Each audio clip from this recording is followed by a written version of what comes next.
The following podcast has been brought to you by Banter Club.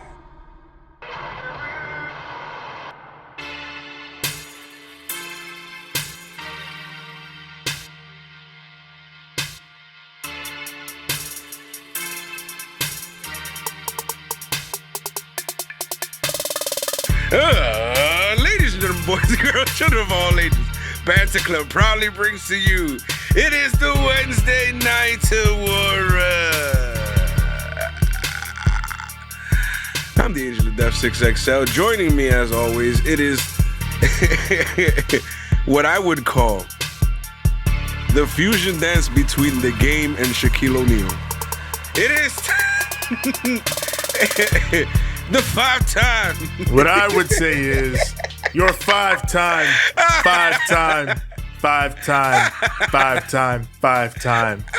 Ramblemania champion of this and that and those, all the other worlds.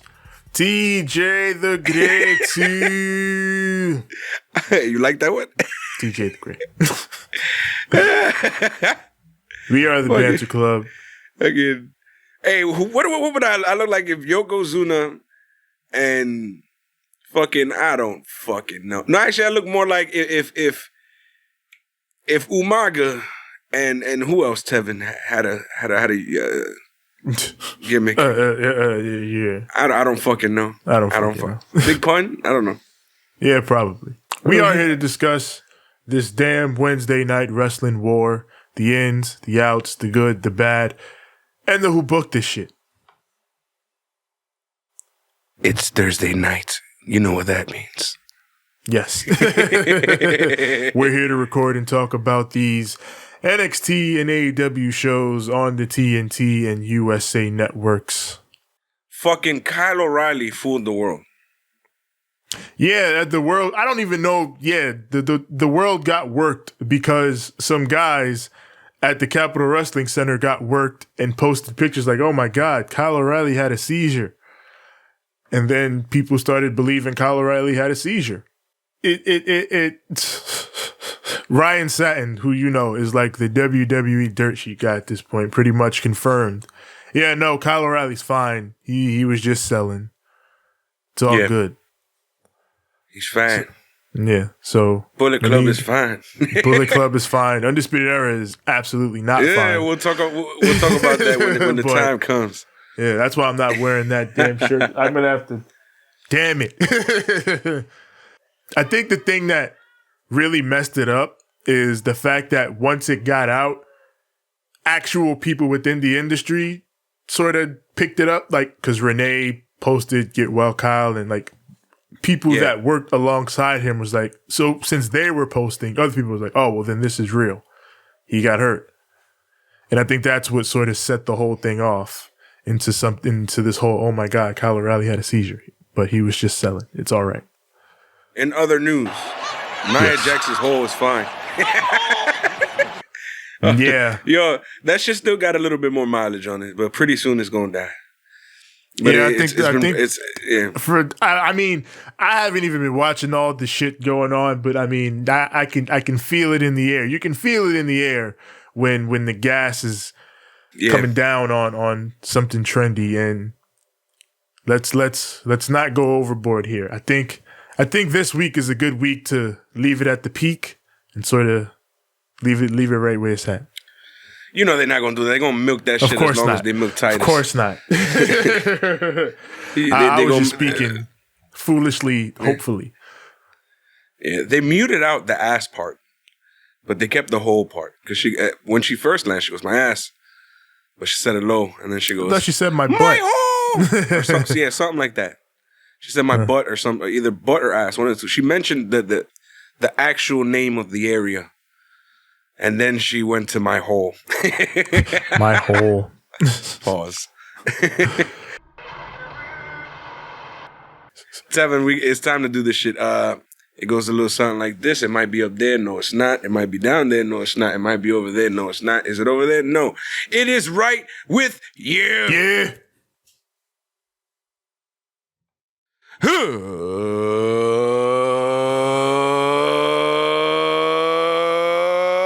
Let's Banter. AEW Dynamite, as always, from Daily's Place. Post pay-per-view show. That's the ratings. All right. Yeah, duh. We open up Dynamite with okay, Billie Eilish. Hangman Adam Page and Matt Hardy versus TH2, the Hybrid 2. This match got changed. It was originally like a bigger match. It was Hangman, Matt, and Private Party versus TH2 and the Chaos Project. But apparently I heard that one of the members could not make it. Yeah, which I would assume at this point was Mark Quinn, because Isaiah Cassidy, as we'll see, is here. Yeah. So maybe I assume that's what it was. So yeah, this storm, these conditions down south have messed up a lot of things for a lot of wrestlers this week, just in general. Yeah. And it's not down south no more. Yeah, but I mean, fortunately, it's right in our backyard. Yeah, fortunately, here in the East Coast, we're equipped to deal with this weather. Yeah, because we're used to this shit. Yeah, this happens all the time for us. But down there, it doesn't. So they're sort of going through a crisis right now. So yeah, they had burst pipes and all sorts of crazy shit, bro. There was this one of this lady who had her car at a goddamn parking lot, 7 floors of parking lot, nobody in the damn parking lot. And it just decided that on her specific spot where her car was, fucking pipe burst and froze over it. So she now has an entire car frozen in carbonite. Or, ice, but, it literally Han looks Solo like... shit, yeah. Yeah, it literally looks like some Han Solo shit. It's hilarious. Yeah, I mean, it sucks, so, hopefully things can get sorted out down there. And, hopefully they get help. So now we got TH2 jumping the Carolina boys. They kick things off, but then Hangman makes a quick comeback. But the heels take control. Hangman gets a hot tag. He runs through him. Angelico tries a Rana, gets power bombed, but Evans flies off the top and also gets power bombed. By the end of this match, Jack Evans, this got a little sloppy by the end. Yeah, this shit low-key fell apart. My question is what did they do to this man's spine? Like this motherfucker can barely walk now. Like I'm like, what's going on here? Yeah. I for a second thought maybe he got fucked up. Yeah, it looks like when he and I was wondering this, like he may have, when he took that power bomb, knocked his noggin maybe. I was thinking maybe his hips. Yeah. Because for the rest of the match, it was his hips that were like.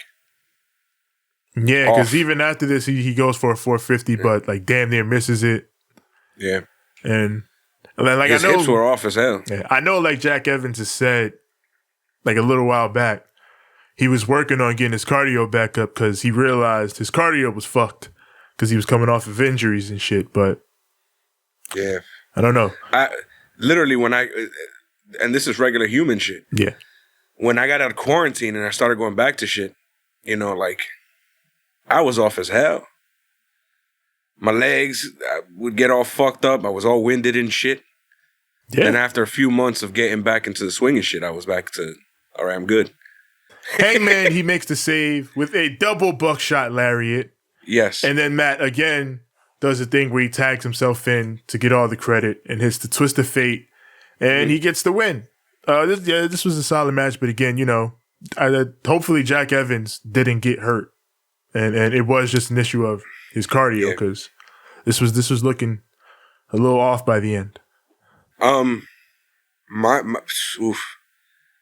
My thing is more the post match because the post match was actually because the match itself was good. It was just a little crazy. Yeah. Yeah, the post match is what matters. Post match was mattered. Yeah. Yeah. Go ahead. So we get to the deal post match with the contract, and Hangman decides, all right, Matt, you didn't read that contract, and Matt was like, no, I sent this straight to my lawyer so we can get it done and over with. And Hangman was like, well, you should have read the contract because, well, let me bring out Jack's mascot to break the news to you. So the Jacksonville Jaguars mascot comes out. He has the contract, and Matt reads it, and he's like, this isn't a talent contract. It's a match contract for Revolution. Yeah. And if Hangman wins, he gets my earnings for the entire first quarter of 2021? Yes. So Hangman, yes. So Matt is furious, but then he's like, you know what? Since I'm boxed into this, Hangman, how about this? If you're a man of your word, if I beat you in that match, I get your earnings for the first quarter of 2021. So it's a money match now. How about that?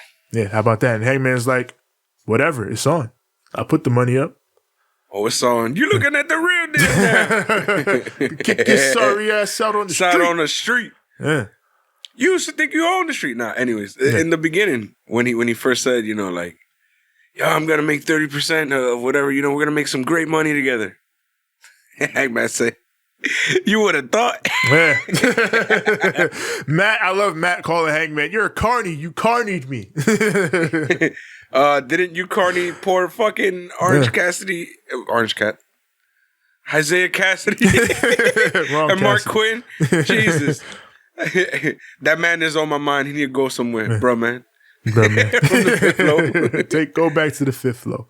Go back to the fifth floor, Orange. Yes. But Matt says, all right, you know what, Hangman? Since we've shaken on this, you're finished now. And the mascot jumps Hangman and reveals himself to be Isaiah Cassidy. No, Orange Cassidy. If imagine. And then Matt's like, hey, TH2, you guys want to make $3,500? And then he's like, kick Hangman's ass. So they start jumping him. But who should make the save but the Dark Order, led to the ring by -1.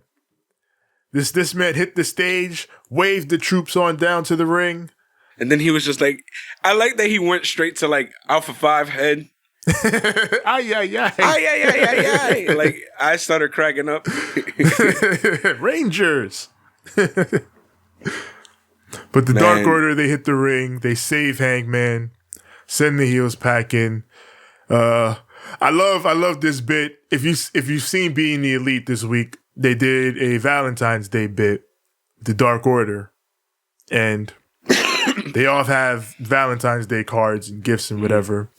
They all give him the Wardlow because that's the joke. Everybody in the Dark Order likes Wardlow, so they all give him gifts and shit, except for 5. His was for Hangman. So he takes his to Hangman's locker room. He leaves it on his chair or whatever. But then Matt Hardy comes in and takes it and rips it up and throws it away like the carny piece of shit he is. So in this bit, 5 gets his revenge on Matt Hardy. You just see him hit the ring and he's staring down Matt. He takes off his jacket. He throws at him and he starts to beat Matt down. It was a nice moment. This man got his revenge. Yep. But that's where we leave it. Hangman and the Dark Order. Like Matt had been saying the whole time, hey, you should make up with the Dark Order. He made up with the Dark Order here. Yep. Matt. Yeah. How about that, You suggested Matt? it, now you mad? Yeah. Now you mad, bro? You mad? You got what you wanted. So speaking of the Inner Circle, Marvez is with the squad. Talks about how this is Santana and Ortiz's first tag title shot in AEW. And, you know, they all talk about how that's crazy. How is this your first tag title shot? But Ortiz is like, I know why. It's because of fear. But Santana says tonight, it's time to pay your dues to the illest. And then MJF grabs the mic and he starts ranting about Sammy.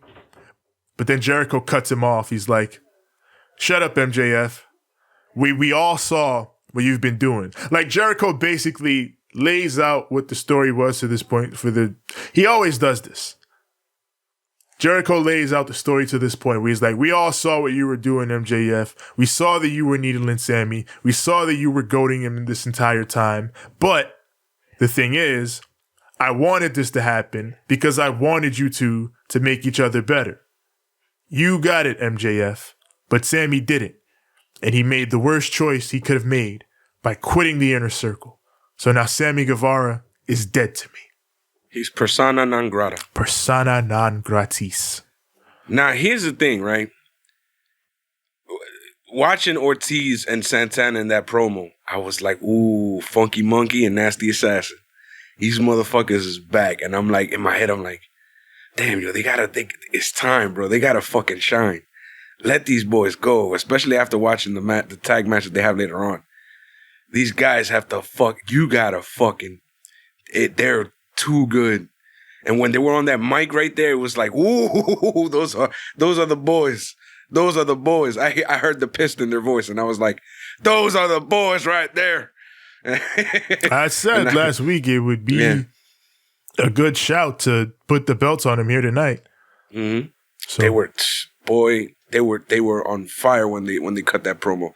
And when it comes to MJF and the whole Jericho and Sammy thing, I don't know, man. It smells fishy still. I don't know what it is exactly. But I see what Jericho means, where it was like, I let it rock because I needed to see if he was going to break, and he broke. Yeah. You know, although MJF stopped being a dick. Yeah, because the whole time MJF is like, you, Sammy, and Jericho's like, all right, shut up. No, shut up. Yeah. Like, I kept you, but shut the fuck up now. Because he says, like, I partially blame you, Max, that Sammy left. Like, I'm pissed at you that Sammy left. But I'm mostly pissed at Sammy for leaving. Because, to be honest, in the same ilk, Sammy could have fucking tortured MJF right back mentally, you feel me? Yeah. You could have done the same mental gymnastic he was playing with you. Yeah. And then if he would have left, then that would have showed me he's the weak link. Yeah. But you left. So, were you meant to be here or not? Yeah. Now, there's a lot of rumors online and shit about him supposed to be doing something in Impact, which I kind of mentioned last week's episode where I was like, I feel like it would make sense if he just dipped off to Impact for a little bit and did some shit over there. Yeah. But apparently he didn't like the creative and, you know, there was a whole bunch of stuff. But according to, like, you know, I guess everybody else, there was a situation that happened and they wouldn't have been down with it too. So, I don't know. Yeah, rumor has it was just, there was an idea. They disagreed about the idea. Then it was like, okay, we won't do this idea. And that was the end of it. The Women's World Championship Eliminator. On the American side of the bracket, it is NWA World's Women's Champion Serena Deeb versus Riho. Riho is back. Mm-hmm. And she was impressive. Alongside Riho, JR's goddamn consistent commentary about She's her 98 being pounds. 98 pounds. Soaking wet and wearing boots.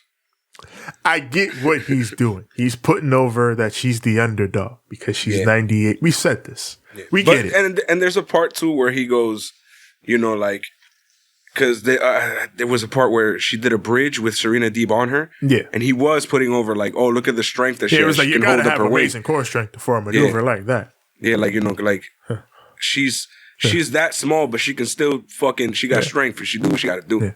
So I'm not going to yell at Jim Ross for like 5 minutes. I'm just saying. You ain't got to say she's 98 pounds all the time.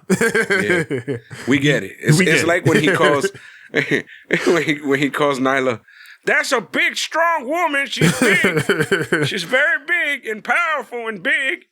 Damn it, nigga. Shit. It's all right.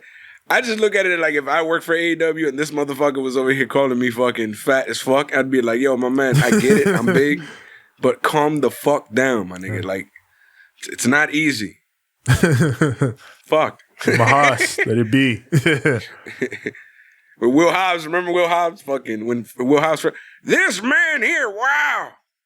Willie Hobbs. Fucking Vince McMahon's boner just translated into Jim Ross and put him in horny jail for a minute. That's why it's always been so weird that Vince has that weird ass beef with JR. Y'all like the same shit. I don't. Yep. Y'all like the beef. Like 3 minutes into this with Serena and Riho's chain wrestling and combine that with, you know, that side of the Japanese side of the tournament we had on Monday, which is very good. All those matches were very good. I'm so mad. I didn't get to see it. Damn. All I saw was clips. You gotta watch it. All those matches were very good. I will, but you know, we here at the Banter Club have like zero time. It's true. We work like motherfuckers, then we come here to make sure we got this content for here. Yeah. But so shit happens. Shit happens. But yeah, this is probably easily one of the best weeks the women's division has had for AEW in a while. They're getting a featured match on that March 3rd Dynamite. Like it's there's good stuff going on. Did you notice NXT started booking a whole bunch of good shit for fucking March 3rd? I did notice that. It's their pattern, though. Like, I've noticed that, and I think I called this when they did War Games, that they were going to build for the next thing, which ended up being the New Year's thing. It's their pattern now. It's what they do. But I like it because, at least, again, it's not like the summer where it's like, it's obvious they just started reshuffling shit. Now it's a sensible build. And it doesn't feel so out of left field. Now they're just taking a storyline that probably would have ended up that same way anyways. Yeah. And just pressing fast forward on it so they can compete. Yeah. Which, good and bad at the same time, because you don't want to run through all your shit like goose shit. Yeah. But at the same time, you also want to put out a product that's going to be able to compete with whatever else is on TV. Yeah. And I get it. I get it, Trips. I see you. Yeah. Yeah, and as a product, it's still pretty cohesive, so it works. Mm-hmm. So yeah, this match, Riho is working at Serena's braced left knee, and the commentary's talking about it. Like, I know Riho's a babyface. They pretty much say that Riho's a babyface, but she should work on that knee, and she does. Yeah, she's the underdog. She's the smaller one. She's got to find a way to. It all makes sense if you think about the psychology of it. She's a smaller wrestler. She has to find a way to take apart the stronger, bigger woman. And the way you do that is, find a body part, attack. And, dissect the person, chop them down like a tree. Yeah. It's very sound psychology, all of it. Riho, she goes for the tiger feint kick. Rey Mysterio. Yes. But Serena catches her, and she counters it with a catapult into the ropes, into the PIP dimension, the picture-in-picture dimension. And we go to a commercial. Fucking hate pips. We come out of the PIP. Riho makes a comeback. She hits a Snapdragon. She gets trapped in the corner, though, and floored with a dragon screw. She keeps going for that dragon screw, but then follows it up with a swinging neck breaker. That gets a 2 count. Riho hits another 619, then hits a double stomp to the back, then hits a crossbody. That gets a 2 count. Serena power bombs her, does the goddamn stretch muffler. I love a good stretch muffler. That's a TBT. That's a TBT. Or when Brock Lesnar uses it, the Brock Lock. Brock Lock. Yeah. I like it. I like it when Brock uses it just because he's a big dude and you don't expect him to actually use moves. In wrestling, it's mostly like the big dudes just strike or heavy power moves, and that's the end of it. Yeah. So when they do use submissions and shit like that, it's always something very impressive. Yeah. And then it's like a move like the stretch muffler where you're just holding a dude's head, a leg over your head, and then their neck under your... Imagine a dude like Brock pulled doing your that. leg out of your leg. Yeah. Imagine a dude like Brock doing that to you. You're fucked. Yeah, like, I'm done, son. Yeah. So, I love a good stretch muffler. But then, out of the stretch muffler, Riho pulls her into a cradle. That gets a 2.9. She follows it up with a diving foot stomp. That lands flush, clean as hell, for another 2.9. Then they exchange pinfalls. Mm-hmm. Riho ends up on top, and she gets the win. In a really, really, really good wrestling match. God damn it. Send me to horny jail. Go, I almost go said corny to jail horny because this motherfucker is... that motherfucker's pissing me off all over the internet. So I literally watch it to piss myself off. Just to like, this motherfucker. I can't believe people actually think this way. But if you look at the internet nowadays, you're going to find people who just, you look at them and like, why? All right, you can feel how you want to feel, but damn, like you're a little too serious about this shit, man. Like, calm the fuck down. It is what it is, Tevin. We got Jade and Shaq preparing for their match by hooping. They're getting ready for their tag team wrestling match by just playing basketball. And it's mostly Jade playing basketball. Like Shaq, you fronting like you wouldn't do the same thing. I mean, of course I've been your friend my whole life. Whenever you got to do anything that's active, first thing you do is go, I'm going to go play some ball. And then you go play ball. So I'm over here like, Tevin, fuck is you talking about right now? But I mean, I would expect Shaq to do this. Sure. Maybe. You're going to be like, yo, I need to get my cardio up because I know you. And then after you go get your cardio up, then you go wrestle. I get you. I understand why you do it, but don't front like you wouldn't do the same thing. I'm just surprised that Jade was out here doing it too. Like Shaq was mostly just watching her do it. And then he hit a free throw. Oh, Shaq hit a free throw. That was the big thing of the segment. Shaq hit a free throw. You're in trouble, Cody. If Shaq hitting free throws... You know that man can't hit a free throw to save his goddamn life. If Shaq is hitting free throws, you already lost the Hack-a-Shaq strategy. That's the only thing that helps you survive against Shaq. Hack-a-Shaq. Oh, my God. But if he's making the free throws, you can't even Hack-a-Shaq. Nope. Because that's just free points. So what you about to do, Cody? I don't know what you about to do. Oh, my God. Hey, all I have to say is, man, Kenny. I'm gonna grab his little blonde hairs.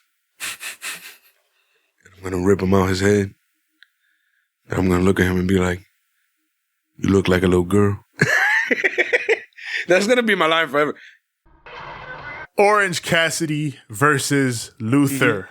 This is our Chaos Project replacement match. The return of OC, the return of Chuck Taylor, my boy. The return of Brubman and Martin from the fifth floor. My boy is no longer a butler. He's no longer Charles. He's back. Although it would still work. It would still work. Yeah. Did you notice that the Chaos Project was supposed to wrestle another Cassidy, and now they got to wrestle another Cassidy? They can't escape the Cassidys. Dang it. Tony, that's how Tony Khan is thinking. Well, they had to wrestle this Cassidy, so how about he just wrestles this Cassidy and then it's fine. I got it worked out. So Serpentico just pops on Chuck immediately to distract Orange Cassidy, and then Luther does take advantage of that. But then Orange Cassidy just comes back and power bombs Luther on the floor. And then in the ring, Chuck gets revenge and kills Serpentico with the awful waffle. The awful waffle. And then Orange Cassidy comes back, Orange Punch. That's it. He gets the W. Goodbye. Goodbye, sir. Yeah. Getting Orange Cassidy on TV, getting him a win. There you go. Easy peasy. We got a recap of Team Taz killing Darby once again last week before they come out. It's just Taz, Hook, and Cage this time as Starks and Hobbs are, stuck down south. Their situations. So, Taz, he blames Sting. He's like, you and your fucking snow. You probably took that snow and sent it down south, but I digress. Taz, you fucking idiot. Yo, I love Taz. Taz is the best. Taz be killing me, bro. Taz is the best. Oh, man. He's so quick with it. God damn it, man. And he perfectly toes the line between fucking evil and hilarious. Yeah, he's just... Dang it, Taz. Taz, stop getting me, man. Stop getting me. The best. So, Sting hits the ring. He comes out. He has his bat. And Taz is like, you and that bat. You've always needed that bat. It's like you need that bat right now to face these men. But then Sting just drops the bat like, nah, bro. Damn, Sting, you always need the bat. But yeah, it turns out Taz was right. And you need that bat, Sting. Because the fight begins and it quickly ends as Brian Cage lifts Sting and but it's all Hook's fault. Yeah. Because Sting had it. He was fighting Brian Cage. Yeah, at first he was going toe-to-toe with Cage, but then Hook came in and interfered, and the numbers game caught up to Sting. And then Cage hits Sting with that power bomb. Sting takes his first bump in about 5 years, I would think. That power bomb looked like he stuck it. Every time I see anybody who gives a power bomb and they stick it, it hurts more in my head. Because that shit vibrates through your fucking body. Yeah. And you can see Sting on the ground like, shit. Well, that's what that feels like. I forgot. Yeah. It's been a while. That's one of those that the electricity was probably running through his body like shit. But he felt that shit, and since he was fine, I guess he's good. Yeah. But here we go. I was surprised to see him take one because they said, well, yeah, Sting will have matches, but there'll be cinematic matches, so I didn't think he'd be bumping. But, yep, and then to see that all these little marks were wrong. When the fuck have you seen Goldberg take a bump like that? Not even for Drew. You feel me? So, yeah, whatever. He's, the problem is not that we have old school part-timers. The problem is if they are not out there putting somebody over, helping somebody out, making somebody look good, then they're pointless. That's the problem. That's the reason why people who watch, Raw and get upset about Goldberg, it's not because he's a part-timer or an OG or anything like that. It's because he's not helping any fucking body by being there, Now with in this situation, he's putting, Sting is out here putting over Brian Cage. The machine, Brian Cage. So what are you crying about? There's a difference. I mean, I already gave this rant. I'm going to leave it at that. Yeah, I don't. Sting. Remember when Sting was wearing this? Yes. I have the one that he actually wore, the goddamn wolf one. Yeah. I have it. Now, what a fucking wore. I got the fucking socks. Like, I got motherfucker, fuck you. We got Eddie Kingston, who talks about why he asked for this match tonight. Because he asked for this main event 6-man tag team match that we're getting tonight. And he said, I need to exercise all my demons. Lance, who I've had to deal with since that battle royal at All Out. Ray Fenix, who I wanted your brother, Fenix. Yeah, he shitted on him. I wanted your brother. But then you had to come along, and then you messed everything up. You turned him on me. And then there's Mox, my old friend Mox. Mm-hmm. The man who he hasn't been able to beat, the man who he says, and nothing he does can shake, that feeling that he has of being unable to beat Mox. Drinking, pills, women, nothing can erase it. The only thing that can erase it is beating Mox tonight. So he promises. You got issues, bro. Like, I don't care, bro. Yeah. I don't want pills. That's cool. But women, if women pull up, son, I don't give a damn about no John Moxley. Not for Eddie. Sorry, brother. I mean, but we go to the WWE champion, Kenny Omega. Eek. Damn it, Jim. What the hell, Jim? He even copped to it on Twitter. He was like, yeah, live TV, my bad. He tweeted that. Yo, but it happens. It happens. You're a human being. Yeah. And it's not like their letters are like too far apart. AEW, WWE. It's just a letter off. He made a fumble. At least he didn't call it WCW or ECW. The Forbidden Door. The Forbidden Door.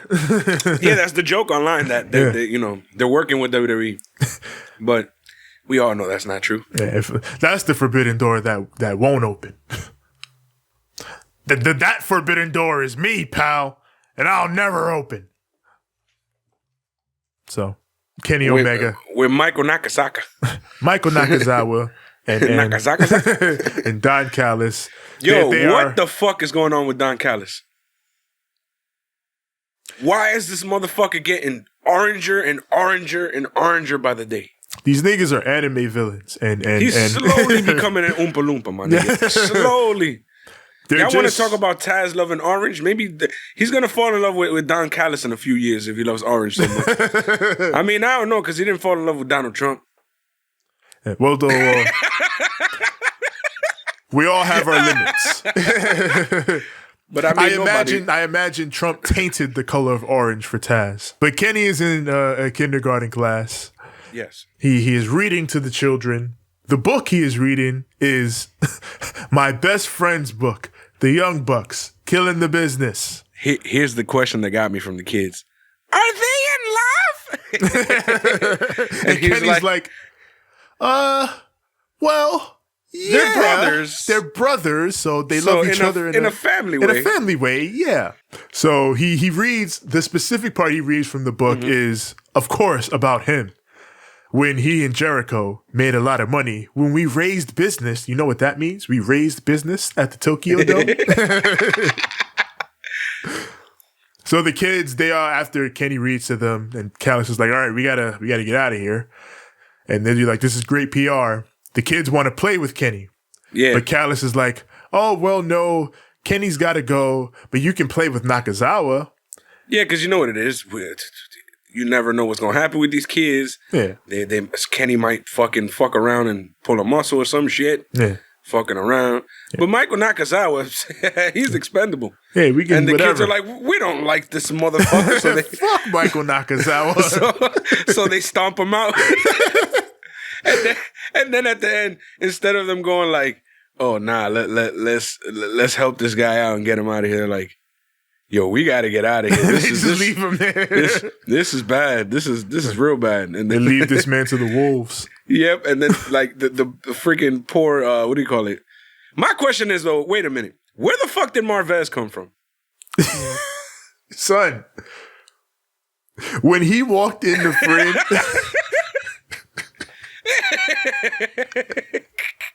yo, Kenny's just looking up at him like, bro. How? My question is just, yeah. I'm here for an interview. And Callis is like, no, go over here. Get the fuck over here. Just stand right here. Like, you don't even let him speak to Kenny. He makes him stand over here until Kenny reads to the kids. Anywhere you need to go and you need an interview, Alex Marvez is your man. Yep. He knows, he has strength. He has like a magic power to poof somewhere, but he can't poof out of there from what we realized. Yeah. He can only poof in, not out. You gotta give him a ride back home. Yeah. It is now time for the AEW Tag Team Championships on the line. Santana and Ortiz taking on the Young Bucks. And they came out to the fucking Inner Circle theme. I was so mad at this. Fuck. I was so ready for fuck. I was so ready. You know I can't find it on Spotify now? Really? Yeah, I was looking for it and I couldn't find it. I was like, where the fuck did they put the song? They not paying Bodega Bams? I don't know. They better pay Bodega Bams. Spotify, what are you doing? Spotify, don't play. Spotify. Niggas is mad at Spotify for not having Proud and Powerful Steve. What's wrong with us? But yeah, fucking Inner Circle. That shit. Yeah. That plays, but their NWO theme. Yeah, again, I feel like that's a larger part of the story. Santana and Ortiz having their identities taken away from them and being put into this situation that doesn't even feel like it's sustainable anymore. Yep. The Inner Circle. For some weird reason, when you hear the Inner Circle theme, I don't know what it is about it, but it feels like NWO, like B-Team theme. Like it's like, this is not the song we want. Yeah, it's the shitty B-Team theme. Because they all have amazing theme songs. Yeah. All of them. Like, Proud and Powerful has a great theme song. Sammy Guevara has a memorable ass theme song. Jake Hager's theme song is an Inner Circle theme song, but it's really good too. Yeah. Fucking what do you call this guy? Chris Jericho obviously has Judas. So fucking amazing song. What have I become? Yeah. And then MJF shit works just because, you know, he's a douchebag heel. Although I am gonna say that his remix with Jericho, I hope he keeps some of that hard rock influence that they added to it, because that shit sounds fire. If they did that same song and kept the hard rock aspect that they added to it so it could blend in with the Jericho theme, it would sound way doper than his fucking cheap fucking YouTube theme song. Yeah, a real song would be cool. Yeah, or just like I said, just add the rock part to it. Yeah, that would be and that would be enough. You wouldn't even have to do shit. Just keep it like that and just take Jericho's part off. But speaking of Kenny Callis, of Kenny Omega and Don Callis, you got them and the Good Brothers. They're in the back watching this match at a fucking unnatural angle. Unnatural as fuck.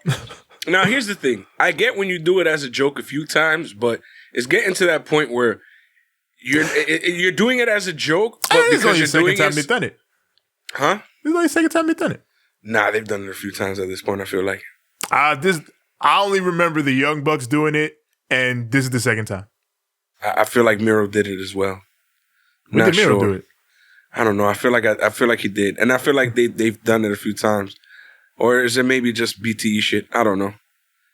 But I feel like they've done it more than they've done it more than twice. But even on BTE, I remember the other time they did it on BTE is when Matt Hardy was telling the Young Bucks to do it the one time they did it. Oh, well, regardless. Point is, don't do it too many times because if not, it's just going to become what you actually do, and then we're going to get annoyed. Yeah, but I mean, if I'm right, this is only the second time they've done it. So, okie dokie. Yeah. You probably are. My memory's ass. If I'm right, I don't know if I'm right, but if I fucking Santana's Eddie Guerrero kick pads. Oh yeah, Santana looked fucking great in this match. I mean, they both did, but he played ham. You know. Oh, of course. I mean, but I feel like it's gonna sound fucked up because I love you, Ortiz. He feels like the stronger presence. You know? I've seen people say that.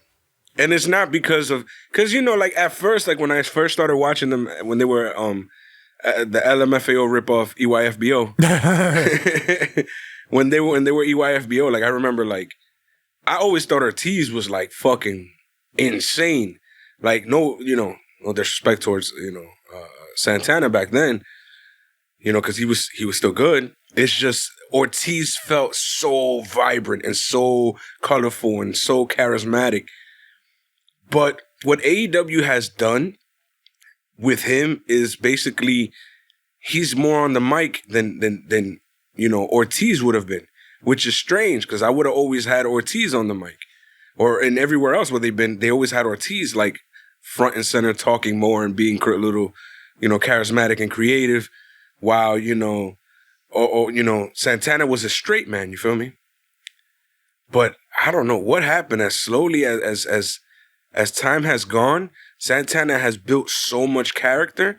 And after they had him cut that amazing promo that one time, where he was in the ring with JR, after that, like, they saw that, and I guess, and they just kept, all right, we're going to have him do more stuff, because that was great. And they've been pushing him more and more and more, and I feel like he's become more of the pivotal part. And when you don't see him, it feels weird. When he's not around, it feels weird.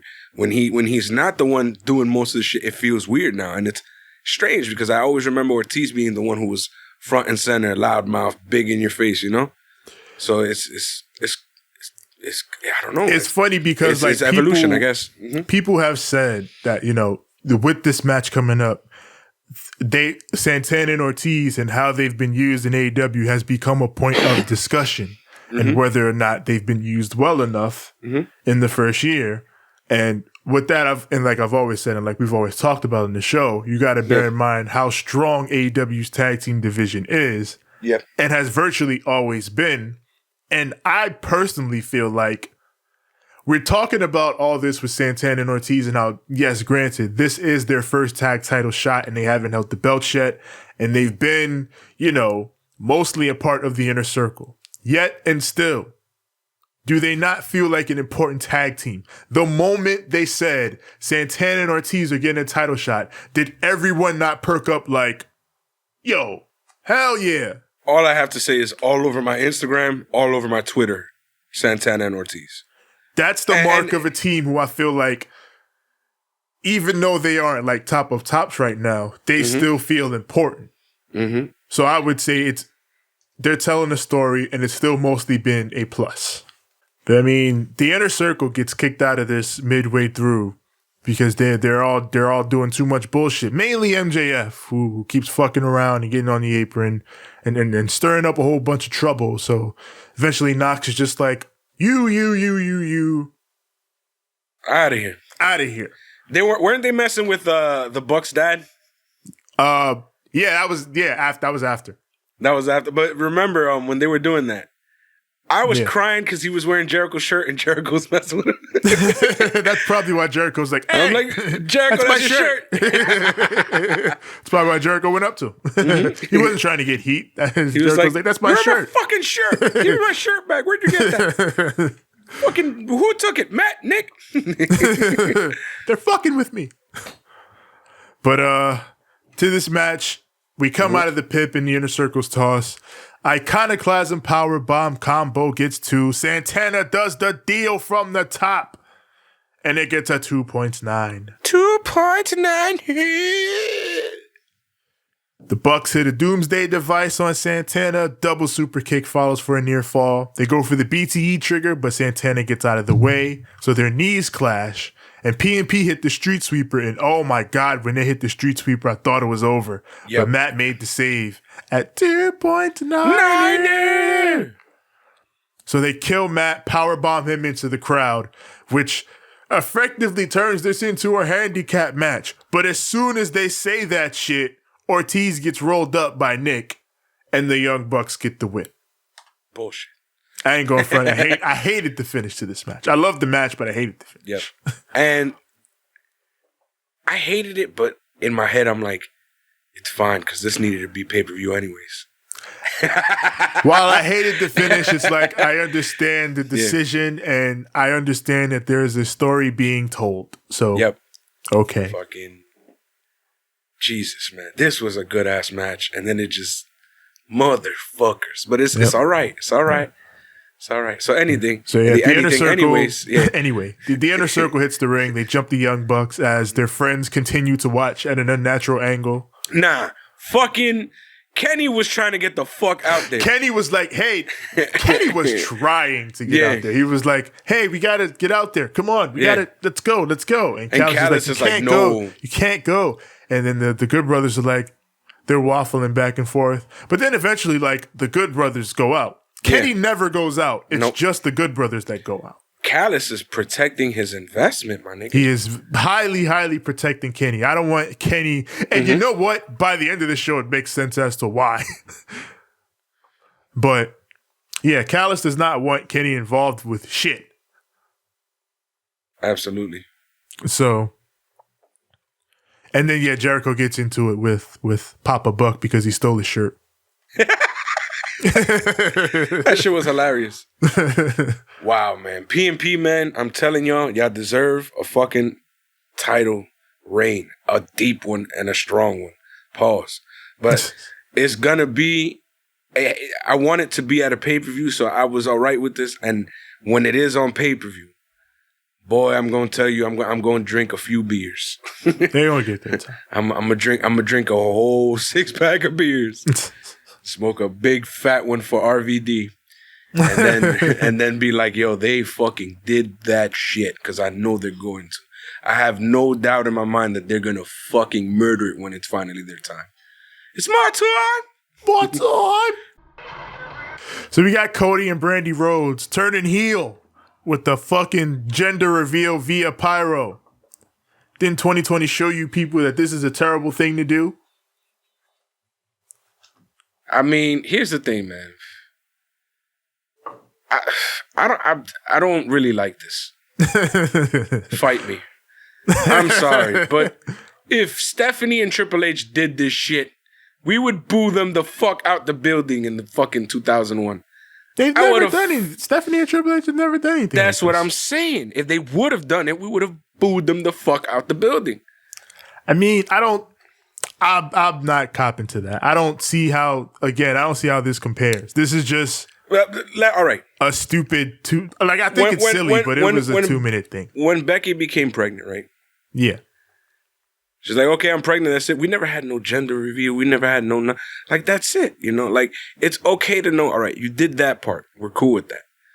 don't fucking now make this a thing. It's a wrestling show. I want to watch fucking wrestling. Don't do this every fucking time you have an advancement. When the kid is a year old, are you going to come out and bring the kid out? Yeah, he's a year old. Like, fuck. Yes, they're going to do that because it's Cody. It's Cody. Cody Rhodes does this shit. No. Listen, I'm gonna turn into fucking Michael from fucking what do you call this shit? The Office, and just no. You know how Jon Moxley is gonna do his gender reveal? He's just gonna casually say it in a promo, like he's gonna be talking about it during one of his promos with Kenny. I'm gonna have a fucking death match this fucking Sunday at Full Gear, and I'm having a little boy in a couple of months, and I'm gonna have scars down my back. You know, like he's gonna do that. And now my little boy is gonna have to see me. And I'm gonna look at Jon Moxley like, no. So again, it's wrestling. I want to see you fight. I want to see you fight. I don't want no bullshit. Fucking fight. But what I mean is, nobody does this silly shit except Cody. Like, this is not even a Triple H and Stephanie thing. This is a Cody Rhodes thing. Cody Rhodes don't do this shit. No. Yeah. That's who he is. It's enough with the damn theme song. Enough with the damn 50 intros, even though now you only have one because you got the Snoop version. You can't even complain about the intro anymore. It's short now. You fucking did the pregnancy reveal. Now you're doing then you did fucking the damn Britt Baker gimmick, and then now you're here doing this gimmick. Don't make everything a fucking gimmick. What did he do to Britt Baker? Fucking no. Remember when he went on in the waiting room? Yeah. He was talking about his wife. Yeah. My illustrious wife. My illustrious wife. See, you want to know when I want to hear that? On a fucking podcast like Steve Austin does it. See, Steve is right. Steve don't talk about none of that shit when he's in the ring. When he's in the ring, he's talking about, I'm going to whoop your ass. Fuck. You know what I'm saying? Get out of here with whooping ass. That's what Austin talks about. Shit. I want you to talk about the same thing. Mick Foley goes out there, he talk about Christmas and whooping ass. And Terry Funk somehow. Cody and Brandi are having a girl. Congrats to them. FTR versus Matt and Mike Sydal. The Neon Brothers. Yes. We all know Matt Sydal. If you don't know his little brother Mike, he has wrestled alongside his brother in promotions across the years. Yep. Most famously had that terrible Styles Clash accident that, you know, around that time where the Styles Clash was like cursed and everybody was getting hurt taking it. Yeah, I mean, Cody's on commentary and, you know, Tully, unfortunately, is stuck in Texas. Another one, you know, pain to the storm. But what I liked about this match, honestly, was the pace. Yes, FTR. Just like how I talked about on NXT with the Grizzled Young Vets and how they work as one tag team mind. They work as one mind. FTR embodied that in this match. They're always exactly where they need to be when we're the other guy in relativity to the other guy. It's like they truly think as one. That shit always is awesome to me. What I liked about this is the fact that even though they're the ground guys, they were going at 100 miles per hour. Yeah. Just insane, man. It was so clean. Don't I feel bad, but you know that the Mike kid had a few moments where I was just like, you're gonna fucking get hurt. Yeah. And it's funny because they're the old school guys and they talk about how they hate the flips and all that shit. And so many old school type guys latch onto them in part because of that shit. But it's like, don't you realize that a part of the reason all their matches are so good is because they spend so much time working with these types of guys and they're very, very, very well accustomed to working with that kind of style. They respect it every bit as much as you hate it. Yep, and they're smooth with it because they know what they do and they know how to make it work with what they do. You feel me? So I love their style, and as much as the old guys like to cling on to them because they are a more wrestling style, like you said. What makes them so great is that when they do go up against these opposing styles, they make that shit look like butter. Exactly, and that's why, as they keep going around saying, they are, you know, one of the best tag teams in the world. They get the big rig on Mike for the win, and you know, I still love FTR. They still fucking rule. They're gonna cut Mike's hair in the post match, but yeah, with those damn wrist tape shears. Yeah, wrist tape shears of all things. Yeah. JR's even like, that's for damn wrist tape. Why you? And then out of nowhere, shit goes dark. Yes. In a nice green glow, like when Tevin is playing video games on Zoom. You see the silhouette of Luchasaurus Rex and his old mask with the chopped off horns sitting on the table. And with a brand new mask comes out Luchasaurus himself. Yes. Marco Stunts. And the boy of the jungle. Yes. And they beat the absolute shit out of FTR. And we get all the and if Taz was on commentary, it would sound more like Jungle Life. Damn it. Yo, I'm sorry. Taz is like one of the most shining stars of this fucking show, and I don't know how the fuck he does it. But he knows how to like make himself the center of attention without even trying. If you go to John Moxley, who says he will In the cold. in the cold, out in the cold, says Yeah, he he's will, like this he just, with his jacket on. yeah, but he don't give a fuck. He's Mox. You could tell he cold as fuck though. Yeah. But he He's says, giving a fuck about that cold right now. says he'll whoop Eddie Kingston's ass as many times as he needs to make him understand that he does care about him. But then he looks on to NJPW Strong, where he's going to defend that IWGP US Championship against Kenta. He's going to break his neck and put him in the ground, he says. Eddie Kingston, the Butcher, and the Blade versus Lance Archer, Ray Phoenix, and John Moxley. Mox and Eddie are on their fucking ultimate rivalry anime shit. Yeah. They instantly go for each other to start the match. Like as soon as Mox enters the ring, the first person he goes for is Eddie, and they start fighting, and then everybody else starts fighting. But did you notice that everybody did Moxley's entrance? Yes, they on all Moxley's team? Yes, they all came out from the side doors in the crowd. Yep. They all came out with the do it, did do it, do it, do it, did do it. We're gonna show solidarity with him this week. We're gonna all do his entrance. John Moxley's theme song is the hard rock version of Dusty Rhodes' The American Dream theme song. It's the metal version.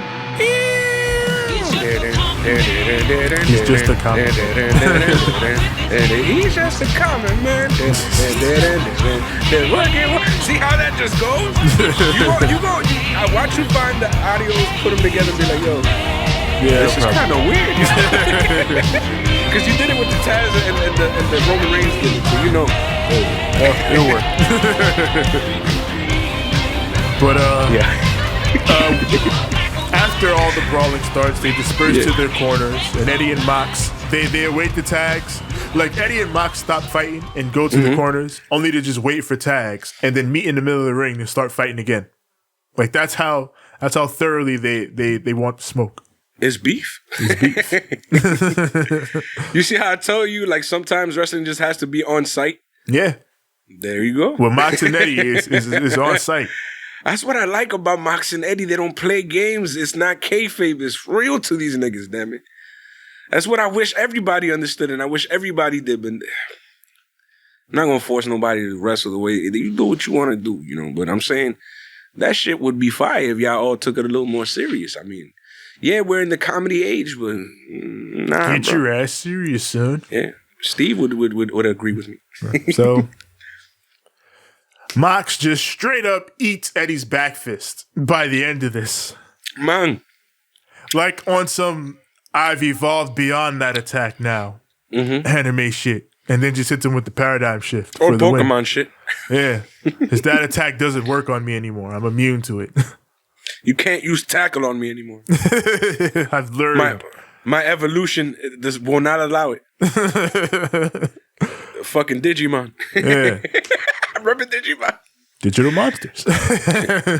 Oh my God. Those motherfuckers. I like the way that it's unrelated as fuck. Digimon I like because when the characters of the person evolved, that's when their Digimon evolved.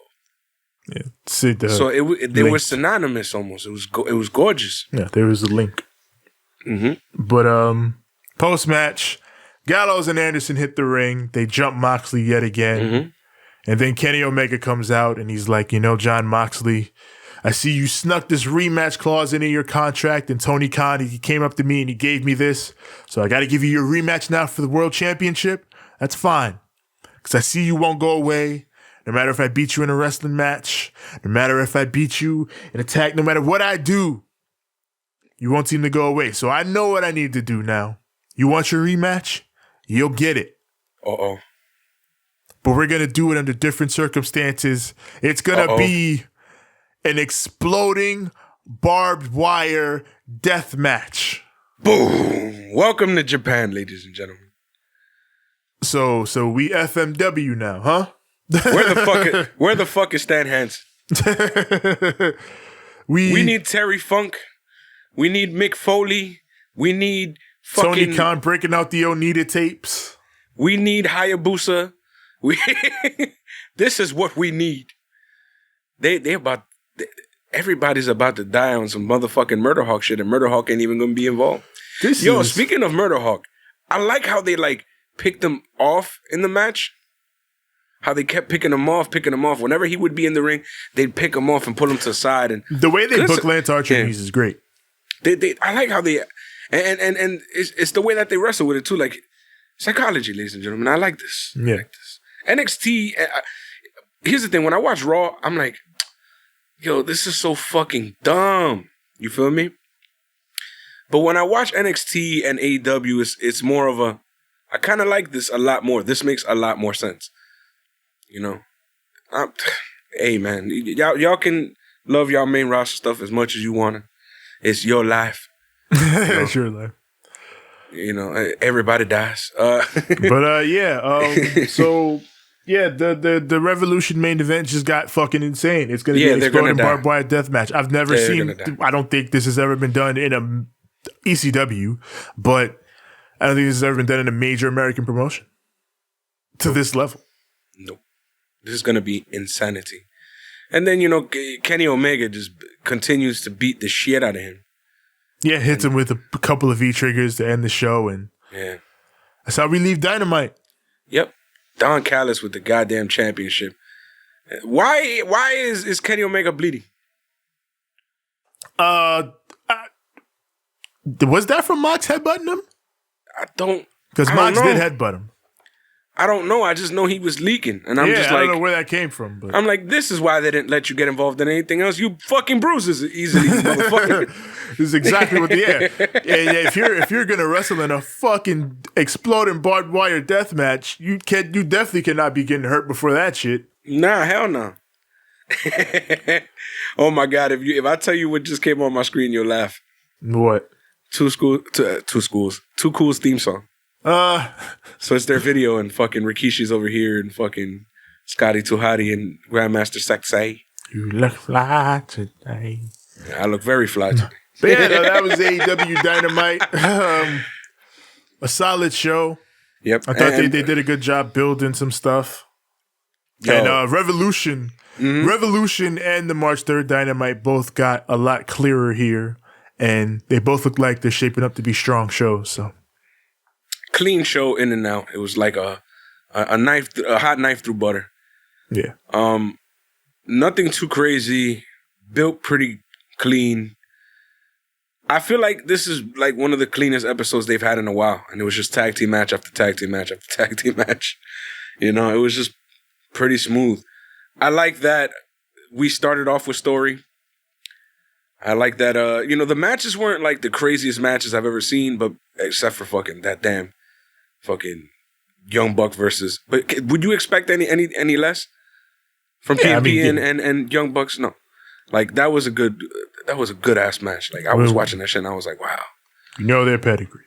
Mm-hmm. And I'm gonna enjoy watching when they actually go on pay-per-view and shit gets real, because that's the match I want to see on pay-per-view is fucking Young Bucks versus PNP. Beat the shit out of each other to holy heck. That's what I want. But, we're going to have to, give it time and it'll happen.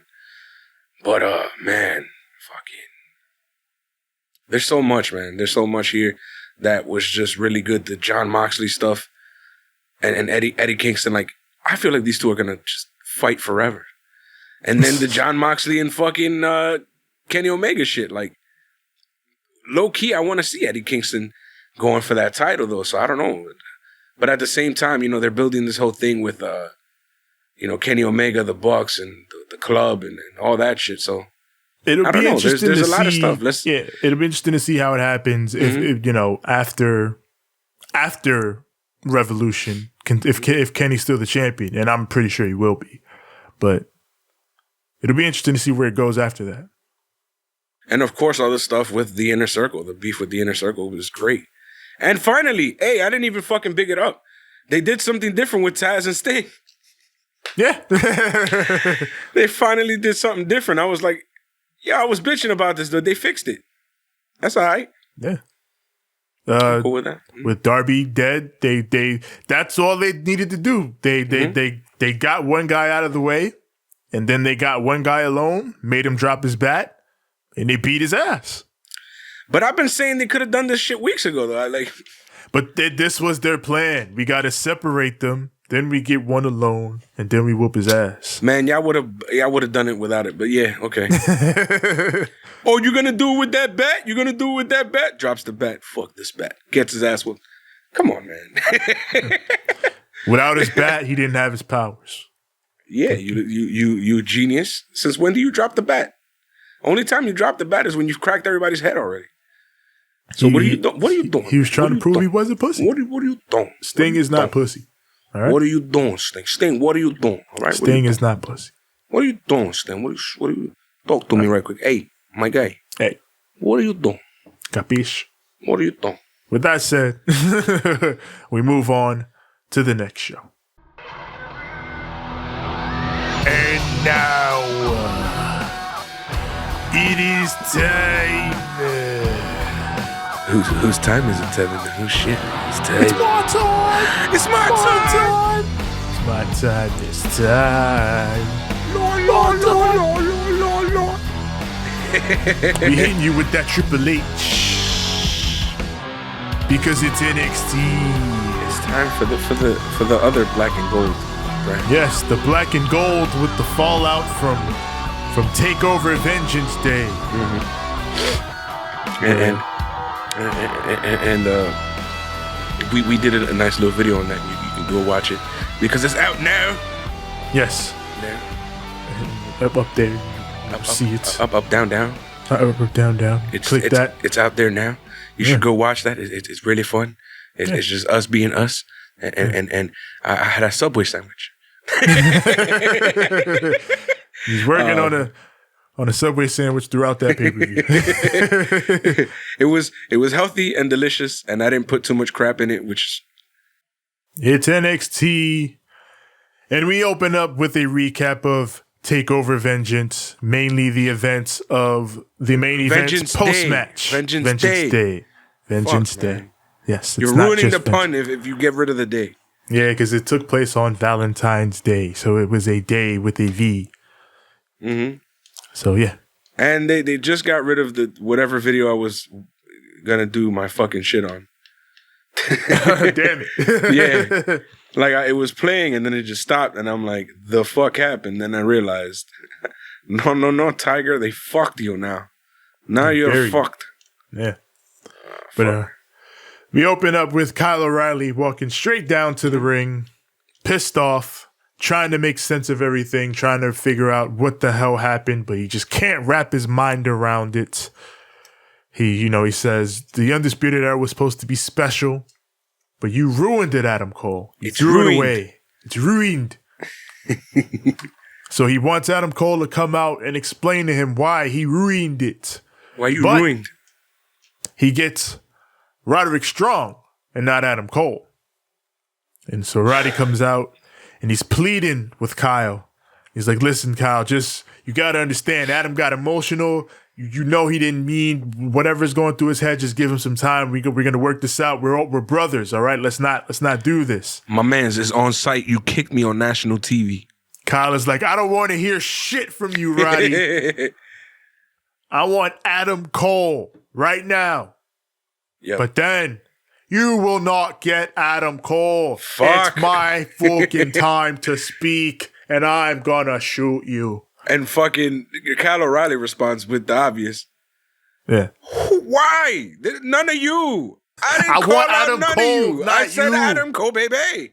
But Finn Balor's like, I don't give a fuck what you want.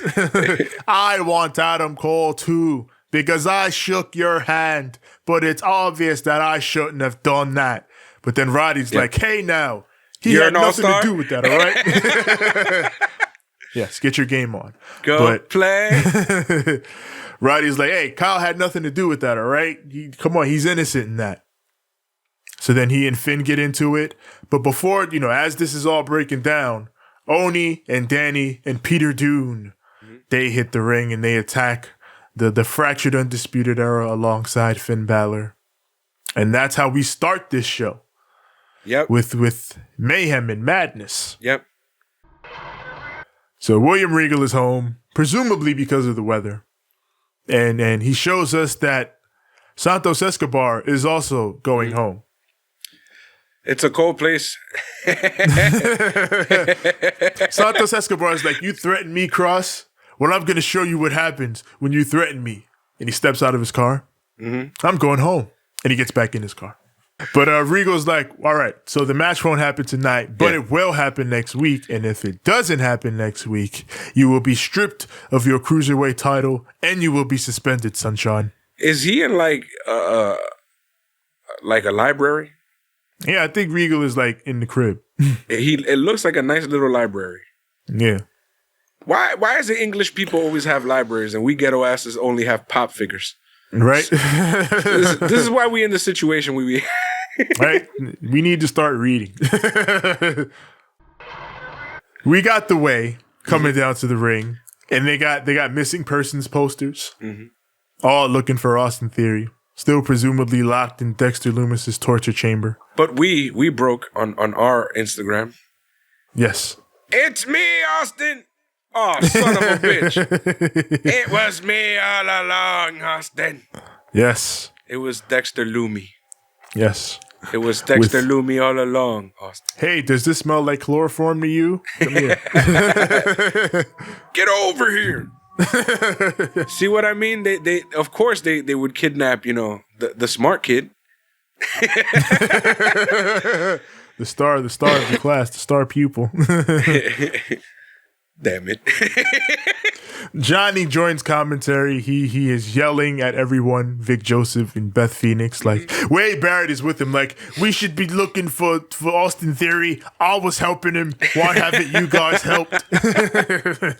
Yo, he's so great. He's like the devil's advocate of the squad. Yeah. So this all leads into a rematch of the Dusty Cup semifinals. Yep. The Way, Candice LeRae, and Indy.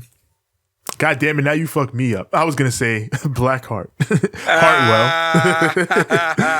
Indy Hartwell versus Ember Moon. It's not me. And they're both in this match. Exactly. It's not me. It's the fact that they have similar names and it's going to get confusing, man. I feel like everybody has mad samey names nowadays, man. I'm sorry. It is what it is.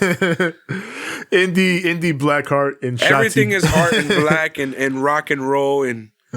Fuck, man. Come up with some fucking original shit. Shotzi Hartwell. Shotzi Hartwell actually sounds like like a person.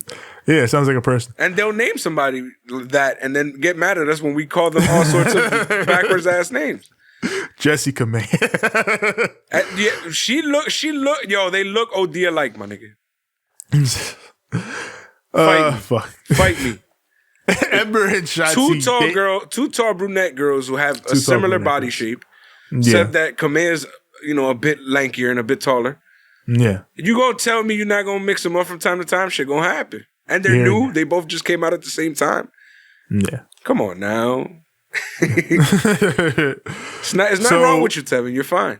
It's fine. The babyface double teams Candice, and Johnny's ranting on commentary about how the Way got screwed. They got screwed in the semifinal. Austin Theory was stolen from them. It's just a conspiracy against the Way. But then we see a white van in the parking lot pull up. Bruh.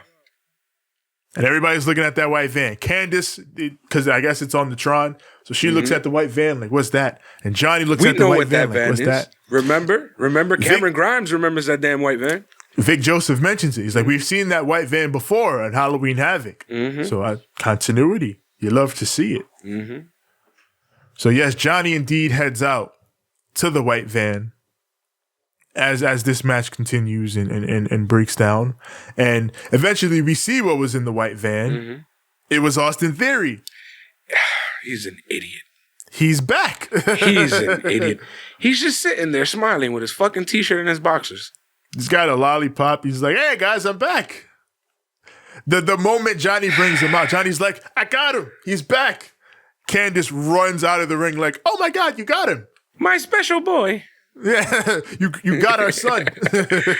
And then since Jessica May is like, I guess the good one of the squad, they just, not Jesse. See? Fuck it. I was gonna say. Since Indy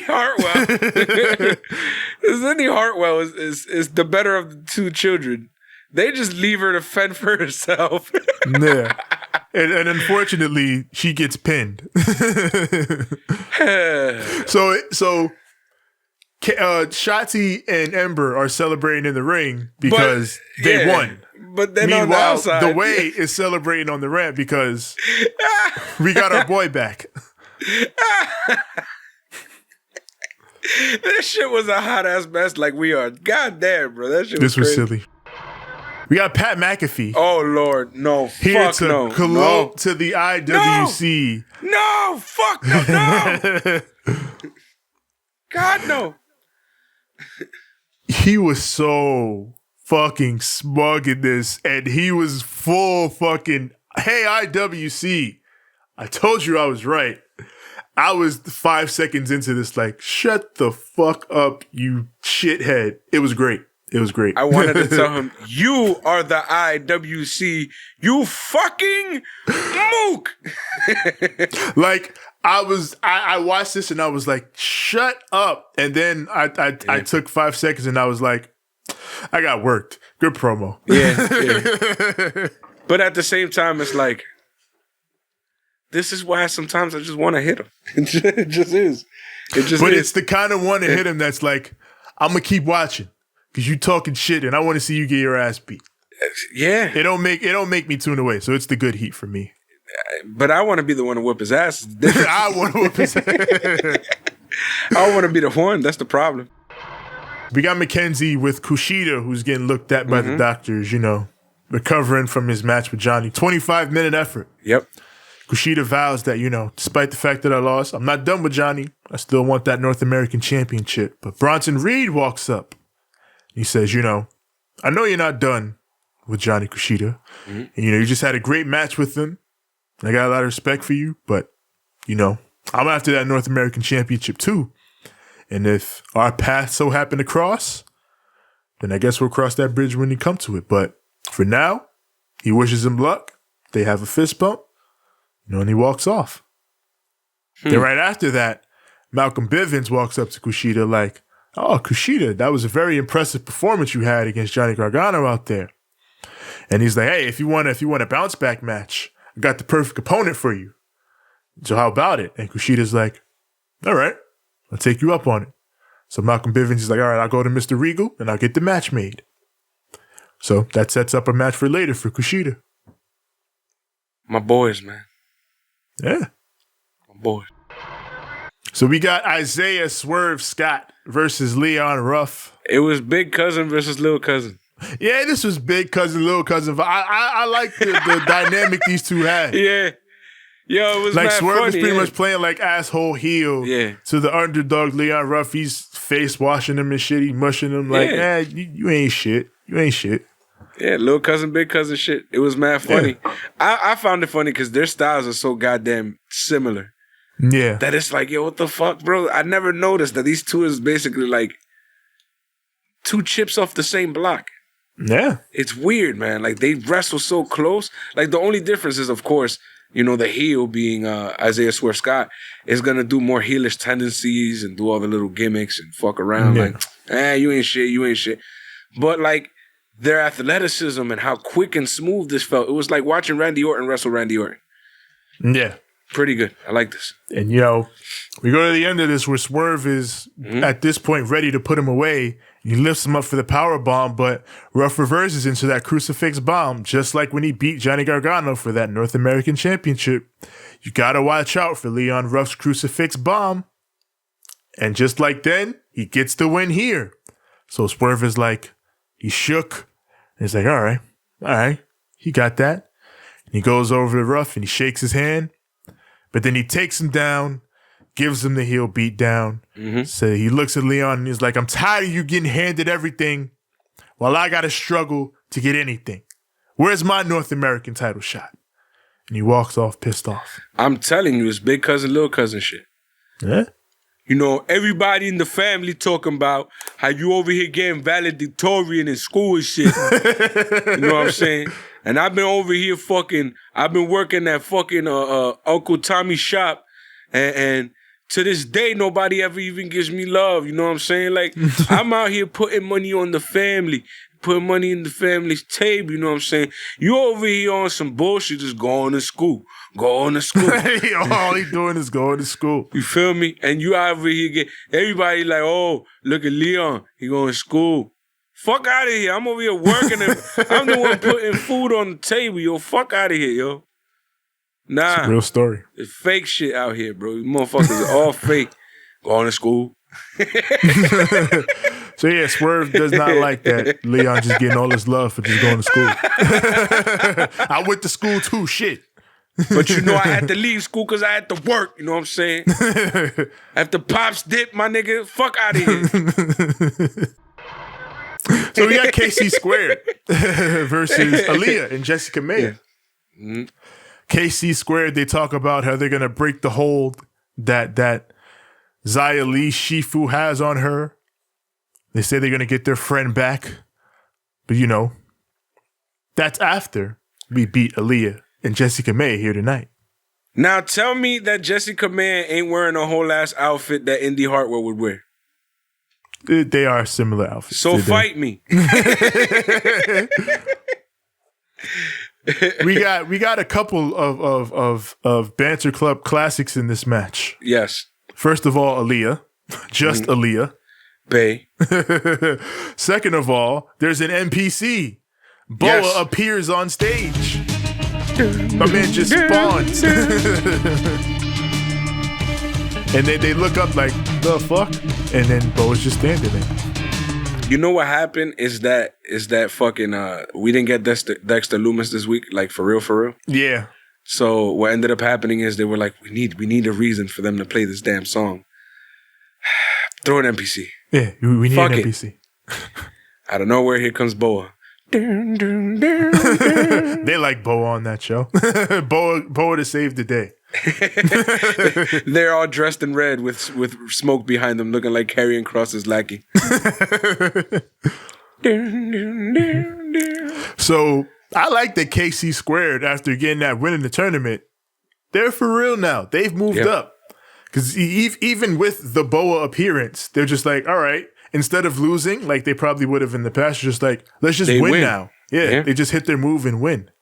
And after they won, I found it crazy because it's like, okay, they win, and then they just walk right up to this motherfucker, yo. Like, they don't give a fuck. Because, after the win, Xia Li.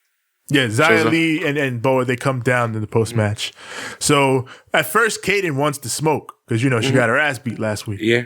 So, she wants to smoke. But Casey's like, wait. Maybe I can talk to her. It's my friend. Yeah, we're friends, right? Let's talk. Mm-hmm. So, Casey goes up to talk to her and is like, hey, now. You're an all-star. Yeah. Get your game on. It, I hate you. Come on, let's go play. I'm going to fight you, son. You can't be doing this shit to me. And all that glitters is gold. But all that glitters was not gold. Oh. No. Xia just marks her. Mm-hmm. And then just says, next week, I'm going to hurt you. Yo, I think that shit is acid, bro. Probably. Yo, I thought right then and there her hand was going to fall off or some shit. I was like, chill, Casey, you fucked. You want to know why? the same thing that happened with Bo, where they were just like, Yeah, like I thought it was the shit that happened to Bo. I was like, oh, now she got to sell now, but she didn't sell it. She did sell it. She was going like this the whole time. Yeah, but she didn't sell it like how Boa sold it. Boa was like, but Boa was a different reason. Boa knew what it was. Boa had the acid and he was shook. Yeah, because he knew what it meant. Yeah, Boa knew. Casey don't know what it means. Yeah. She don't have the shake on her, so she just got a little bit of that burn. Like, so she's just what the fuck? Because she was like, what? But my man's Boa was like, oh, the devil. I'm out of here, son. Some bullshit about to happen. Casey better watch that segment and recognize. And then some voodoo shit did happen to his ass. Shit. Right? You about to join the squad, Casey? Oh, shit. You about to join the squad. No. We got Malcolm Bivens, who talks about Kushida, says he was impressive at TakeOver, but Tyler Rust, more impressive. Promises, again, he drops that catchphrase, a diamond in the rust. Says he's going to shine against Kushida tonight. That shit don't make no fucking sense. You cannot turn metal into a diamond. Shit makes no sense, man. It's his name. I guess it's just because it's his name. That shit don't make no sense, my nigga. Stop trying to make something that don't exist. So we got Beth in the ring to recap the Dusty Cup and crown our winners. I love this. Me too. Our winners, of course, being Big Mommy Cool and the Big Dog. Yes. Raquel Gonzalez and Dakota Kai. And our favorite marijuana smoking kids. The must-see kids. God. Yes, they're the must-see kids. God, Tevin. I'm the one who makes the weed puns here, and I'm not even making the weed. MSK, they come out. They might have been a little high today because they had the munchies. But they definitely were. MSK comes out and declares the date, March 3rd. That is when they get their shot at Oni Lorcan and Danny Burch for those tag team championships. I wonder why. Yeah, what's on March 3rd? What's so interesting about March 3rd? I wonder why. Kenny, I'm coming for you. Shut up, Charles. Yeah. So they promise. They promise they're taking the titles on that date. And then Dakota gets the mic. She says, "It's no surprise that we won. We were the best team in the tournament all along." But then out come their future opponents. Yes. The WWE Women's Tag Team Champions, Nia Jax, and former Women's Champion of NXT, Shayna Baszler. Yep. I ain't like most snitches. We gonna whoop some booty. My hole! Nah, sorry. So, go ahead. If you watch our TakeOver reaction, yes, I booked this shit. Yes.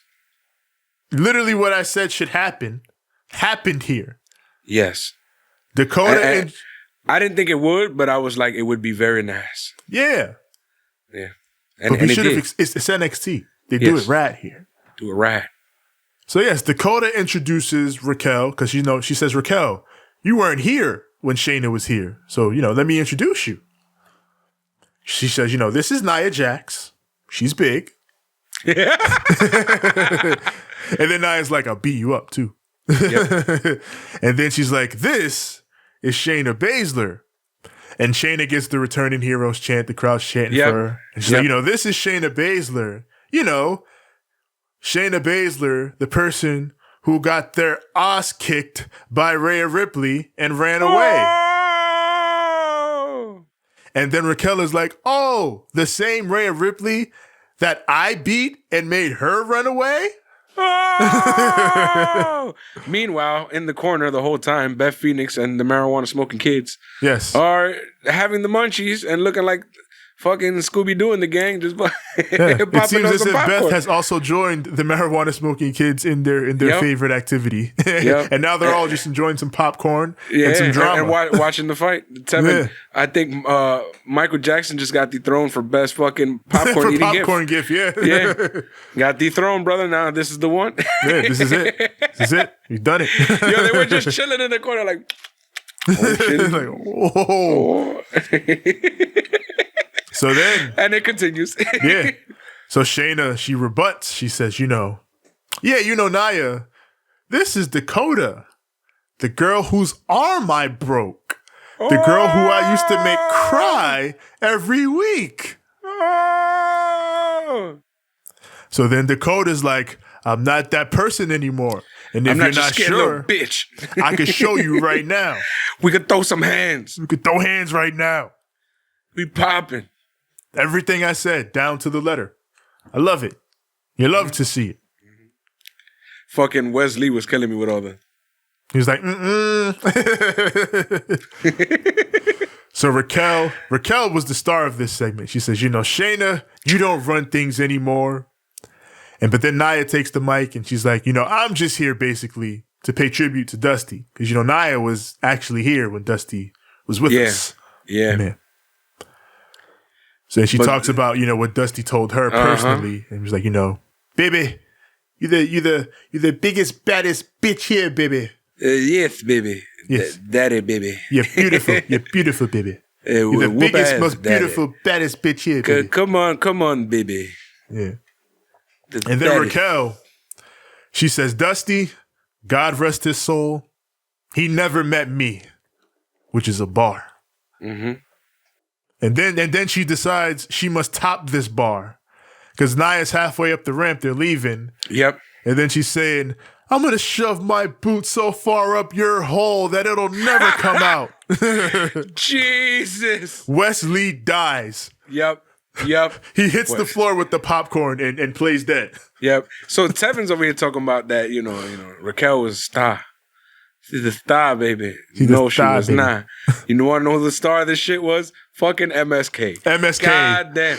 The popcorn was everywhere. It was everywhere after that. He died. He was dead. Talking wise, Raquel was the star, but otherwise, MSK stole the segment. They stole the show. They stole the whole episode. After this, I was just like, I don't fucking care, man. Yo, MSK is fucking hilarious. I love these guys, man. So yeah, this was a fun segment. I like that they called back to the history. I like that, Raquel and Nia had the big Haas stare down. Mm-hmm. We booked this. Yep. Ain't it fun to book shit sometimes? We usually tend to book shit though. Yeah. Because this is the logical show, so yeah, we implement something called logic and a lot of jokes, and shit comes into play, and sometimes even the shit that we joke about actually happens. Yeah. It's funnier when it's the shit that we joke about. Yeah. Yo, imagine they do this. Never. Then it happens, and we're like, yo, what the fuck? Yo, are they listening to us? Yep. We head to earlier where Roddy and Kyle are arguing in the parking lot as we prep for this 6-man main event. It's beef. Yeah. Then we got Io doing a photo shoot. Mm-hmm. And as she's doing this photo shoot, it's Tony time. Why? I guess Tony's still upset. That's not what I mean. Why did the cameraman keep snapping? Facts. Like, she just got jumped, bro. Stop taking pictures. The first one makes sense. All right, you're taking a picture. You just didn't see Tony come in. Like, you just happened to catch that moment. Okay. Yeah. But the next picture is just of Tony standing over Io, and the ref's like, hey, why'd you take that one? What the fuck is wrong with you? Fucking wedding planner ass, wedding video photographer ass. Let's catch all the real shit. Come on. We got Kushida versus Tyler Rust. Kushida, still has some minor injuries from his match with Johnny Gargano. So the story is Rust is going to target that. And it makes for a very good mat-based match where it's a lot of counters and work around the head and neck. And I really like this match. Again, another strong technical outing for Kushida. I'm down for Kushida being the guy that comes out and has a good-ass technical wrestling match with everybody on the show. Yeah. And then afterwards, like, the build that they have with Tyler Rust and our homie Bivens. I like it.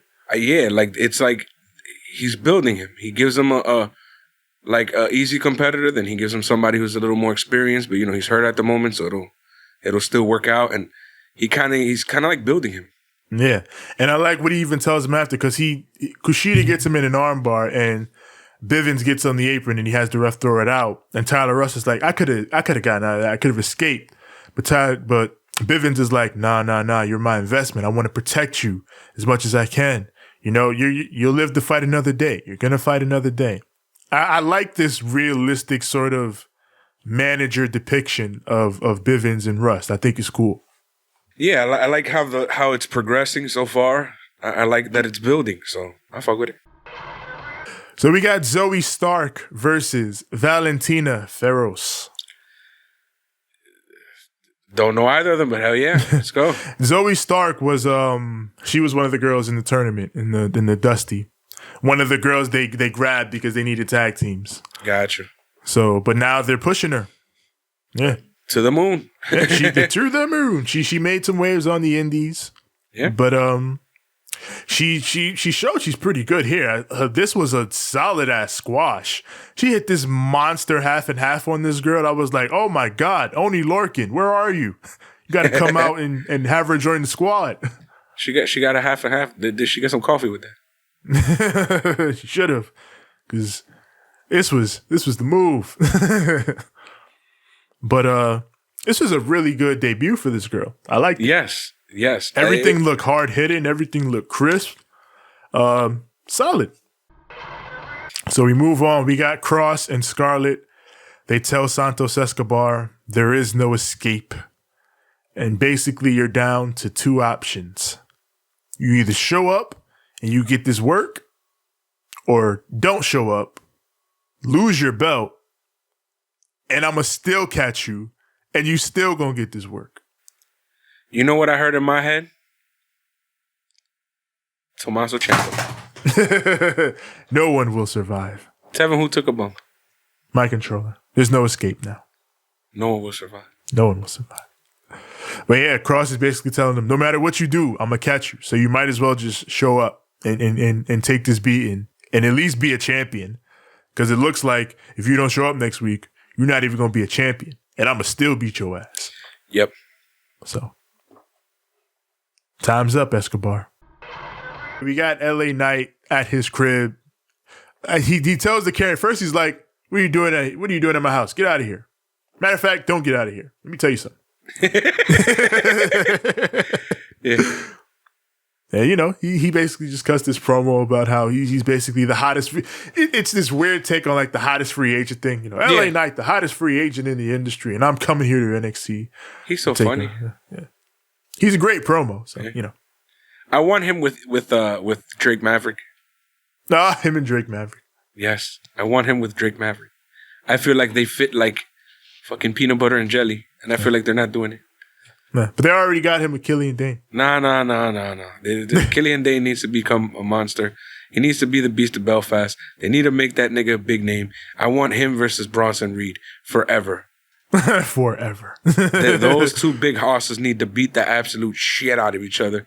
Big, long, drawn-out feud. Now that the Dusty Classic is over, throw fucking Drake Maverick back into, because they're not doing shit with that damn storyline. So fucking throw him into something cool and fun that would actually be creative and enjoyable on television, other than fucking that weird mashup tag team that didn't go anywhere. I mean, I like the tag team, but if you're not gonna do anything with it, you can bring them up. But I would prefer to do something with it. But main event time: Peter Dune, Oni Lorcan, Danny Burch versus Finn Balor, Roderick Strong, and Kyle O'Reilly. I don't trust none of yous. Yeah, that's the story of this. It's like, can Kyle and Roddy trust each other? Meanwhile, Finn is like, I fucking trust no one. Yep. That's the thing. It's like nobody in this match trusts anybody in this match. Yeah, like the heel squad, they trust each other because they're boys. Yeah, bad guys stick together. Yeah, the bad guys stick together. But on the face side, there's so much turmoil and drama. Yeah. But of all people to get worked over in this match, it's Roddy.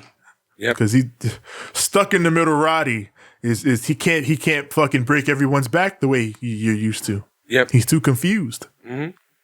He's fucked in the brain. Yeah. It's like this. His mans is beefing with his mans for no reason. Now he's in the team with his mans and some other dude who fucks with no one. And he especially doesn't like you right now because y'all just hit your squad, basically just kicked him in the face. So he don't know how to fuck with you. Your mans don't fuck with you because he don't trust you right now because he also got kicked in the face.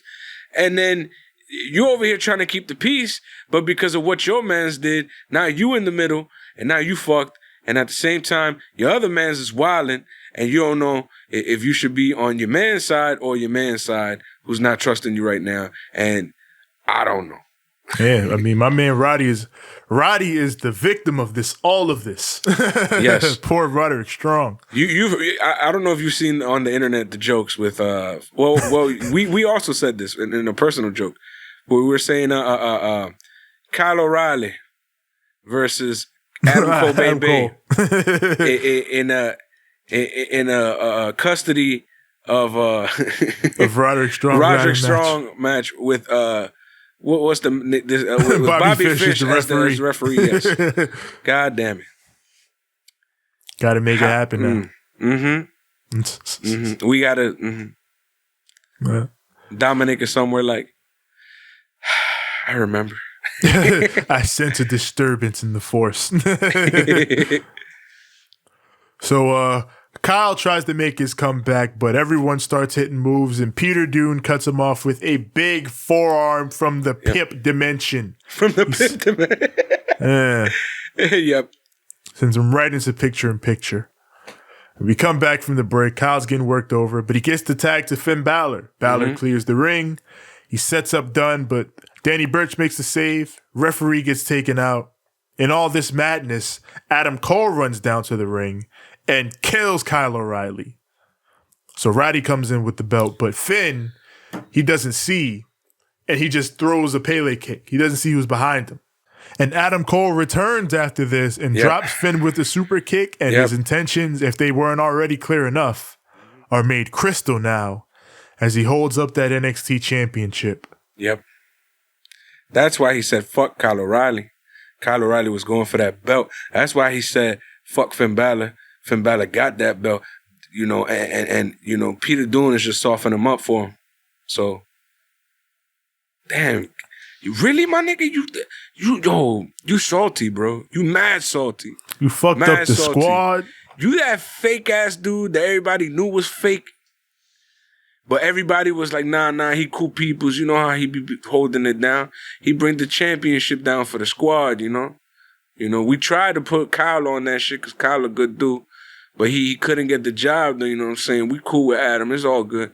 But then he go do some shady-ass shit like this. We knew you was going to do it. We knew it. Let me talk to you right quick. Let me highlight you right quick. What if Finn becomes the new leader of the Undisputed Era? And you salty. What happened? What happened now? What's good? Yeah. What if you just lose the gang to Finn? Because he manages to make them come together after you done pulled all this bullshit.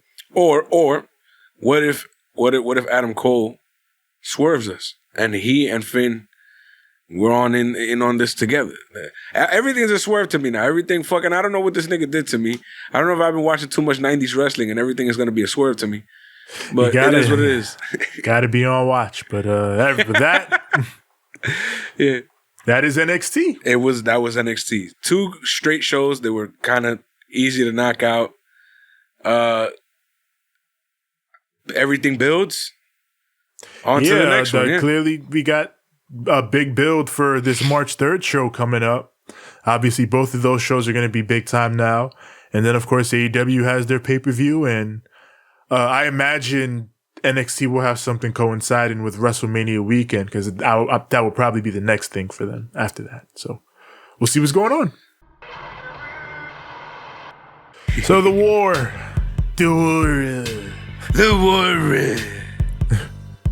How do you feel about this?